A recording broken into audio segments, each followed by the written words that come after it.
Ginaghat ni House Minority Leader o 4-piece party list Representative Marcelino Nonoy Libanan ang Philippine National Oil Company kon PNOC nga mag-invest sa paghimo hin mga coastal petroleum storage facilities kumo estratehiya agud maproteksyonan ang nasod tika nga kakulangan hin supply ngan paghitaas ang presyohan lana tungod ang giyera ha Middle East.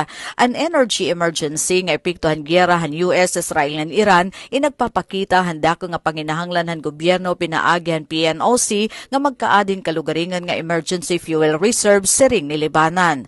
Iginpahayag pa ni Congressman Libanan nga kinahanglanan naso din buffer stock, labi na ang diesel, gasolina nga jet fuel nga mapapagawas dayon kung may ada krisis sa enerhiya. Partikular nga ginaghatan magbabalaod ang PNOC nga unahon ang pagtukod hini nga mga pasilidad sa Visayas ngan Mindanao agud maging balanse ang distribusyon hanlana habugos nga nasod. Ginhimo nga ehemplo ni Congressman Libanan ang pasilidad sa Subic Bay nga may ada kapasidad din 6.3 milyones bariles o haros 1 ka bilyon ka litro hinlana.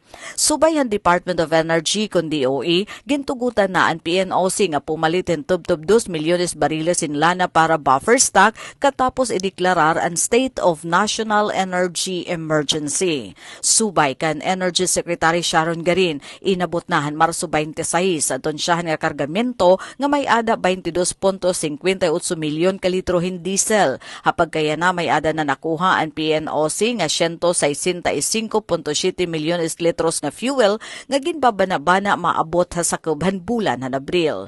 Para habagong Pilipinas, Daisy Lalosa Biliza, Radyo Pilipinas, Radyo Publiko, Borongan.